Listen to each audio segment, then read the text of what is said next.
Welcome to KL TV. జై గురుదత్త. ఇప్పుడు మనం వీడియోలోకి వెళ్ళిపోదామండి.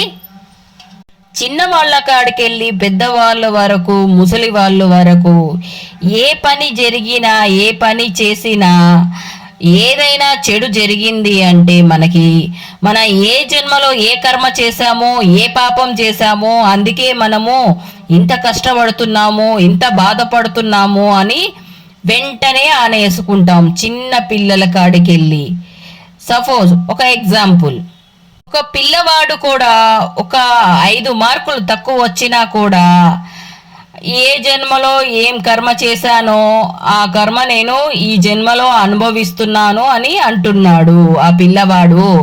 ఏ చిన్న కష్టం వచ్చినా, సంతానం కలగడం, ఆ కొంచెం ఆలస్యమైన ఏ జన్మలో ఏ పాపం చేశానో అందుకే నేను ఈ జన్మలో ఇంకా నాకు సంతానం కలగలేదు అని బాధపడుతూ ఉంటారు.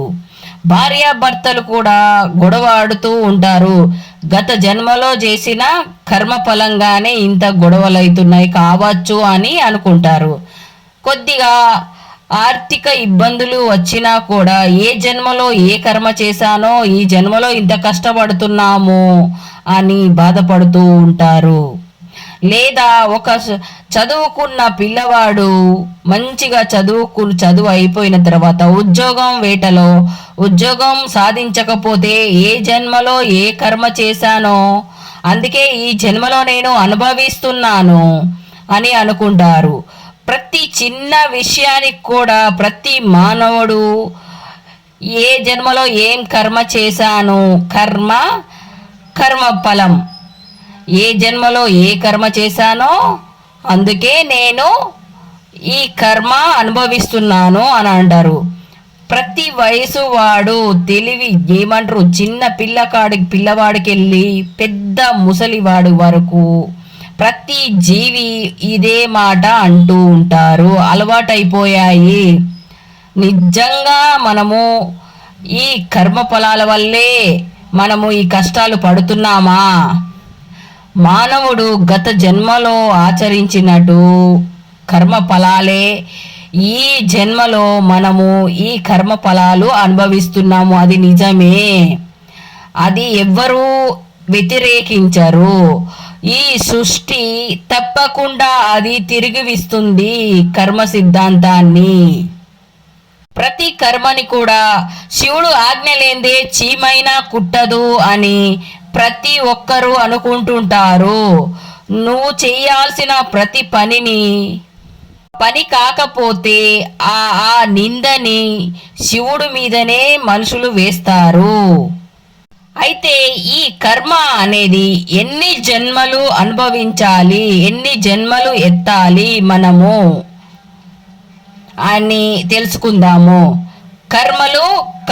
కర్మ ఫలాలు గత జన్మలో చేసిన కర్మలు ఈ జన్మలో అనుభవిస్తున్నాము అని చెప్తూ ఉంటారు. అలాగా గత జన్మలో చేసిన కర్మల ఈ జన్మలో చేసిన కర్మల మనం అనుభవించేది ఈ జన్మలో అని ఎలా తెలుసుకునుడు? ఎలా చేస్తే ఈ కర్మల నుంచి మనం బయటపడతాము? ఈ కర్మ ఫలాలు చాలా తేలిగ్గా జీవి వెళ్ళిన తర్వాత, కొత్త జీవి మళ్ళీ పుట్టిన తర్వాత ఆ గూటిలో నుంచి తీసి ఈ గూటిలో పెట్టినట్టు అంత తేలిగ్గా ఆ జన్మ తీసుకున్న ఆ జీవి మీదకే వెళ్ళిపోతాయి ఈ కర్మ ఫలాలు. మొత్తం విశ్వంలో, మొత్తం బ్రహ్మాండంలో గ్రహాలుగా గాను మానవుల్లో గాను ఒక విరాట్ సూత్రంగా, ఇది గొప్ప సూత్రంగా సాగిపోతుంది. విరాట్ సూత్రాన్ని మీరు పరమేశ్వరుడు అనొచ్చు, అమ్మవారు అనొచ్చు, ప్రకృతి మాత అని కూడా అనొచ్చు. ఎవరు ఈ భువన భండారాన్ని నడిపిస్తున్నారు? ఈ కర్మని మనం ఎలా అనుభవిస్తున్నాము? ఈ ఆధారం ఎలా చేసుకొని మాట్లాడుకోవాలి? మనం ఎన్ని జన్మలు మనం తీసుకోవాలి? గత జన్మలు, ఈ జన్మలు ఏవైనా ఆధారాలు ఉన్నాయంటే గత జన్మలో చేసిన కర్మల వల్లే ఈ జన్మలో దేహం లభిస్తుంది. పుణ్యం పాపం ఉండడం వలనే దేహం లభించింది. ఈ దేహాన్ని ఐశ్వర్యం డబ్బుతో సుఖశాంతులతో అనుభవించే వాళ్ళు ఉన్నారు. అలాగే దుఃఖాలు కూడా అనుభవిస్తున్నాము. ఆ కర్మ వల్ల మనకి పాపాలు వల్ల అనుభవిస్తున్నాము. నేను చెయ్యాల్సిన పనులు నేను చేసుకుంటూ ధర్మంలోనే నేనున్నప్పుడు ఆ కర్మ అనేది సహజంగానే అయిపోతుంది. నేను కర్మల్ని కరిగించుకొనే తీరుతాము, మేము కర్మల్ని తుడుచుకుంటాము అన్నట్లయితే మానవులు అప్పుడు కూడా మీరేం చేస్తున్నారు? మరో కర్మనే మళ్ళీ మీరు ఆధారంగా తీసుకుంటున్నారు. ఏదైనా కర్మని తొలగించుకోవడానికి ఇంకొక కర్మనే మనము ఆధారంగా తీసుకుంటున్నాం. మళ్ళీ ఈ కర్మ ఫలం ఉండనే ఉంటుంది. ఈ కొత్తగా ఆచరించిన కర్మ ఉండే ఫలం అలానే ఉంటుంది. అమ్మవారు అయ్యవారు ఉన్నట్లే పుణ్యఫలం పాపకర్మ ఫలాలు కూడా రెండు ఉంటాయి. అమ్మవారు అయ్యవారు లాగానే అమ్మవారు నుంచే లభిస్తుంది. రెండు కర్మల యొక్క సంబంధాలు మన లేకుండా మనము జీవించాలి. ఆ జీవించలేకపోతే ఈ రెండు కర్మలు మనము అనుభవించకుండా ఉండాలి అంటే రెండు కర్మలు వీటికి సంబంధం లేకుండా మనం ఏం చెయ్యాలి అంటే ధర్మ మార్గంలో ఉండాలి. అంటే ఆ ధర్మ మార్గంలో ఉండాలి అని అంటే మనము కొండలు ఎత్తనవసరం లేదు, సముద్రాలు దాటనవసరం లేదు. మీరు చేయాల్సిన విధానాలు మీరు చేయాల్సిన ధర్మాలు దానాలు మీరు ఆచరించాల్సిన పనులు శ్రద్ధగా మనం చేసుకుంటూ పోతూ ఉండాలి. అలాగే పూజించుకుంటూ ఉండాలి. దేవుణ్ణి ఎప్పుడు పూజ చేసుకుంటూనే ఉండాలి. మిగిలిన కర్మలు సహజంగానే వాటంతట అవి పక్కకు తొలగిపోతాయి. ఈ మనిషి జీవనం అనేది భగవంతుడు వైపుకే వెళుతూ ఉంటుంది. ఇందులో ఎటువంటి సందేహం లేదు. అయితే ఎన్ని జన్మలు అనుభవించాలి? కొన్ని కోట్ల జన్మల నుంచి ఈ శరీరము ఈ ఆత్మ అంటు పెట్టుకొనే వస్తూ ఉంటుంది. కర్మలు తెస్తూనే ఉంటుంది, కర్మ ఫలాలు తెస్తూనే ఉంటుంది. అవి అనుభవించాల్సిందే. కొద్దిపాటి స్పృహతో తెలివితో భగవంతుణ్ణి ఆరాధిస్తున్నట్టయితే భవిష్యత్తులో రాబోయే అపాయాల నుంచి మనము ఇప్పుడు మానవుడికి లభించే దుఃఖాలు కారణం ఏమిటి? ఒక మనిషికి వచ్చేటి ఆశ, కోరిక 99% ఏవో ఆశలు కోరికలు నెరవేరకనే వాటికి దుఃఖము అని మనం బాధపడుతూ ఉంటాము. అసలైన దుఃఖం ఏమిటి? అసలైన దుఃఖం ఏమిటి అంటే ఈ శరీరం రావడమే అసలైన దుఃఖము. మిగతా అన్నీ అబద్ధాలే, ఇవన్నీ భ్రాంతినే అనుకోవాలి.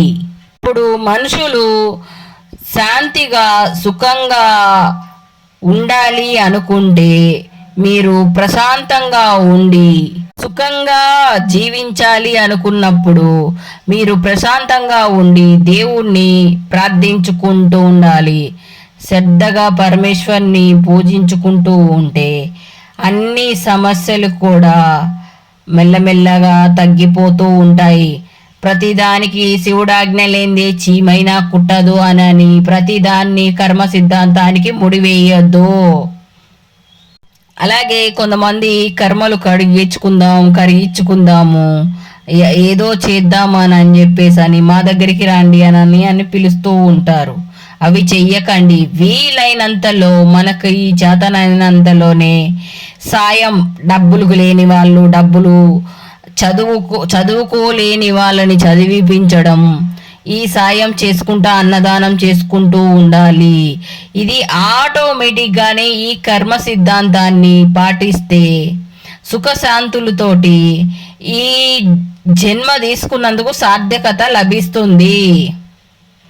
పరమేశ్వరుడు గొప్పవాడు కాబట్టి నేను పరమేశ్వరునే మొక్కుతాను అని పట్టుకొని ఉండద్దు. ధర్మాలలో మీరు దుఃఖాన్ని పొందుతుంటే గ్రహాల వల్ల ఏమైనా శాంతి చేయించుకోవాలి అని గ్రహాల చుట్టూ తిరక్కండి. ఆ దేవుడు దగ్గరికి వెళ్తే, విష్ణుమూర్తి దగ్గరికి వెళ్తే ఆయన కర్మలు తీసేస్తాడు అని చాలా మంది అనుకుంటారు. ఎవరైనా ఒక్కరే, పరమాత్ముడే. ఇలా పరమాత్ముడిని పూజించుకుంటూ తాత్కాలికంగా నువ్వు చేసే పనులు కర్మలు చేసుకుంటూ పోతూ ఉంటే మీ దుఃఖాలన్నీ తొలగిపోయి తాత్కాలికంగా మీరు సుఖం పడుతూ ఉంటారు. లేదా మీరు కర్మ ఫలితం ఎప్పటికీ అది అనుభవించాల్సిందే. ఈ జన్మ తీసుకున్నది కర్మ ఫలం ఖచ్చితంగా అనుభవించాల్సిందే. మనము ఆ శివయ్యని, మీకు ఇష్టమైన దైవాన్ని పూజించుకుంటూ ఉండాలి. నా ఎదురుగా పరమేశ్వరే ఉన్నాడు, నేను పరమేశ్వర్నే మొక్కుతాను. స్పష్టంగా మీ గత జన్మలు కరిగిపోయాయి. స్పష్టంగా మీ పరమేశ్వరుడు పూజ చేసుకుంటూ ఉంటే మీ కర్మలన్నీ ముగిసిపోయాయి. ఇక్కడి నుంచి పరమేశ్వర్ని పూజించుకుంటూ ఉంటే మీకు అన్ని శుభవార్తలే వింటూ ఉంటారు. పశుపక్షాదులు, జీవమున్నవా పక్షులు, జంతువులు, మానవ జన్మ చాలా గొప్పది. వీటన్నిటికంటే ఇంత మానవ జన్మ, ఇంత గొప్ప జన్మ తీసుకున్నప్పుడు ఈ జన్మకి సార్థకతం చేసుకోవాలి. విష్ణుమూర్తిని, శివయ్యని, పరమాత్ముణ్ణి పూజించుకుంటూ అమ్మవారిని ఎదురుగా పెట్టుకొని మరి నేను గత జన్మలో ఏం పాపం చేశానో అని బాధపడుకుంటూ ఉంటే అంతకన్నా ఎక్కువ దరిద్రం ఉండదు. అలాంటి వాళ్ళని ఎవరు బాగు చేయలేము. వాళ్ళు చేయాల్సిన పనులు వాళ్ళు చెయ్యకుండా ఇతరుల మీద నెట్టేస్తూ కర్మల వల్ల, గత జన్మలో చేసిన కర్మ వల్లనే కావచ్చు నేను ఈ జన్మలో అనుభవిస్తాను అని చెప్పి అనుకోవచ్చు. లేదా అట్లా చెయ్యకుండా ఏదైనా లక్ష్యం చేకూర్చుకొని ఆ లక్ష్యం మీద నేను ఈ పని చెయ్యాలి అని చేస్తూ ఉంటే అలా అనుకునే వాళ్ళు ఖచ్చితంగా వాళ్ళు నిర్విఘ్నంగా మీ పనులు సక్రమంగా చేసుకుంటారు. లేదా 24 గంటలు నిద్రపోయే వాడికి ఏ కర్మలు అంటవు, ఏ విఘ్నాలు ఉండవు, ఏ ఆటంకాలు ఉండవు. అలా వచ్చిన విఘ్నాలు ఎలా తొలగించుకోవాలి? గణపతిని ఆరాధించుకోవచ్చు, లక్ష్మీదేవిని పూజించుకోవచ్చు. తప్పకుండా ఎర్లీ మార్నింగ్ ఖచ్చితంగా లేచి మెడిటేషన్ ఖచ్చితంగా చేసుకోవాలి, పరమాత్ముని ప్రార్థించుకోవాలి. లేదా అది కాకపోతే మీ ఇష్ట దైవాన్ని ఖచ్చితంగా మొక్కుకోవాలి. కొంతమంది అనుకోవచ్చు, వాడు అన్ని పాపాలు చేస్తున్నాడు, వాడు ఎందుకు అంత సంతోషంగా ఉన్నాడు అని చాలా మంది అనుకుంటారు. అది వాడు ఈ జన్మలో చేసుకున్న కర్మ కాదు, గత జన్మలో చేసుకున్న పుణ్యం వల్ల ఈ జన్మలో అన్ని పాపాలు చేస్తున్నా కూడా వాడు సుఖ సౌఖ్యాలతోటి డబ్బులో మునిగి తేలుతూ ఉంటాడు. ఏమీ ఉండదు, ఆ కర్మ మొత్తం వాడిది మంచి కర్మ ఓడిచిపోతుంది అని అర్థం చేసుకోవాలి. మీరు కష్టపడుతున్నారు కదా పూజ చేసుకుంటూ, దైవ మార్గంలోనే ఉంటూ, నేను ఇంతగానం పూజ చేస్తున్నా, నాకు ఎందుకు ఇన్ని కష్టాలు దేవుడు ఇస్తున్నాడు, ఏ జన్మలో ఏ పాపం చేశానో అని మీరు బాధపడకండి. మీ గత జన్మలో చేసిన, ఈ జన్మలో చేసిన అన్ని కర్మలు మీ అన్ని ముగిసిపోతున్నాయనే అర్థము. మీరు ఉన్నత స్థాయిలో ఉన్నారు అని అర్థం. ఆయన శివయ్యకి అమ్మ మాతకి మీ దైవానికి దగ్గరలో ఉన్నారు అని సూచన ఇది. కొంచెం జ్ఞానం రాగానే కర్మ సిద్ధాంతం, కర్మ జ్ఞానం అని చెప్పేసానని మాట్లాడుకోవద్దు. అది చాలా పెద్ద విషయము, తేలిగ్గా మాట్లాడుకునే విషయం కాదు, చాలా సులువుగా మాట్లాడుకునే విషయం కాదు. చాలా గొప్పది కర్మ సిద్ధాంతం. మానవుడి వృద్ధికి, జీవన విధానానికి అందని విషయము. దాని గురించి అసలు పాకుడాడాల్సిన అవసరం లేదు. అస్సలు మనం దాని గురించి ఆలోచించకూడదు. కొంతమంది ఇలా ఆలోచిస్తూ ఉంటారు, ఎందుకో అండి గత జన్మలో చేసిన కర్మ కావచ్చు, మనం నిలకడగా ఉందాము, దాని గురించి ఆలోచించకూడదు అనుకుంటే పదే పదే అవే ఆలోచనలు వస్తూ ఉంటాయి. నా బుద్ధి సరిగా పనిచేస్తలేదు. శరీరం కరెక్ట్ ఉంటే, ఆ శరీరాన్ని కరెక్ట్గా నియమించుకుంటే బుద్ధి కూడా నిలకడ స్థాయిలో ఉంటుంది. మనము అన్ని చక్కగా విధి విధానాలు ఆచరించినట్లయితే ఇవన్నీ మనకెందుకండి, హాయిగా జీవిద్దాము. మనము లేచి ఎర్లీ మార్నింగ్ లేచి మెడిటేషన్ చేసుకుంటూ ఇష్ట దైవాన్ని మొక్కుతూ వీలైనంత వరకు 10 మందికి సాయం చేస్తూ సుఖశాంతులతోటి సంతోషంగా ఉందో. ఎదుటి వాళ్ళు అందరు అంటారు కదా అండి, ప్రతి లోకంలో ఉన్న ప్రతి ఒక్క జీవిలో ఉన్న ఆత్మ మనకి ఆత్మ బంధువే. అందుకని ఎవరిని నొప్పియద్దు. ఆ నొప్పించినట్లయితే మనం నొచ్చినట్టేస్తే భగవంతుడు నామాన్ని వినుకుంటూ శ్రవణం చేసినప్పుడు 7 జన్మల్లో చేసిన పాపం కూడా పోతుంది. అలాగే దాన ధర్మాలు చేస్తుంటే 1,000,000 జన్మల పాపాలు కూడా తొలగిపోతాయి అని పెద్దలు చెప్పారు. ఈ విశ్వం ఎంతవరకు ఉందో అంతవరకే మనకి. ఆ విశ్వాన్ని మనం కొలవగలమా? ఆ కర్మల్ని తొలగించగలమా? లేదు. మనం భక్తి శ్రద్ధలతోటి చక్కగా మనం దైవాన్ని, కర్మ సిద్ధాంతాన్ని పాటించుకుంటూ, చిత్తశుద్ధితోటి పాటించుకుంటూ, అమ్మవారిని పూజించుకుంటూ, అయ్యవారిని పూజించుకుంటూ, పరమాత్ముని పూజించుకుంటూ, మీ ఇష్టదైవాన్ని పూజించుకుంటూ, ఇవన్నీ ఈ జన్మలో చేసిన పాపాలు కూడా తొలగించుకుంటూ దైవనామ స్మరణ చేసుకుంటూ ఉండండి. అన్ని పాపాలు కూడా తొలగిపోతాయి. సపోజ్ ఇవాళ ఏదైనా పాపం చేసినట్లయితే ఈరోజు శివాలయానికి వెళ్ళి శివయ్యకి అభిషేకం చేసిన, చూసిన, తలిచిన, స్మరించిన ఈరోజు చేసిన పాపం కూడా తొలగిపోతుంది అని చెబుతున్నారు పెద్దలు. క్షణము మీరు ఏదైనా దైవ నామస్మరణ చేసుకుంటూ ఉన్నా కూడా, ఏదైనా పారాయణం బుక్కులు మంచిగా ఏదైనా దైవ సిద్ధాంతం కలిగిన బుక్కులు పట్టుకున్నా కూడా చాలా మంచి జరిగింది. ఇది ఏ టైంలో మన ఇంటికి కొనుక్కొచ్చుకున్నామో ఆ టైంలోనే మనకి చాలా మంచి జరిగింది అని ఒక్కొక్కరు అనుకుంటూ ఉంటారు. పరమేశ్వరుడు పరమేశ్వరుడు అంటే శివుడు, అమ్మవారు, విష్ణువు కాదు. ఏ దేవత అయినా కానీ, ఏ దేవుడైనా కానీ, ఎవరైనా కానీ పరమేశ్వరుడు స్వరూపమే, అంటే పరమాత్ముడు. లేదు అంటే మనకి ప్రత్యేకంగా కనిపించే ప్రత్యక్ష దైవం సూర్య భగవానుడు. పొద్దున్నే లేచి సూర్య భగవానుడికి సూర్య నమస్కారాలు చేసుకుంటే చాలా మంచిది. మీ ఆరోగ్యం, ఆరోగ్యాలు, అష్టైశ్వర్యాలు సమకూరుతాయని ఈ కర్మశాస్త్రంలో చెప్పబడాయి. జై గురుదత్త. ఓం నమః శివాయ. If you like this video, please like, share subscribe. Thank you very much for watch this video.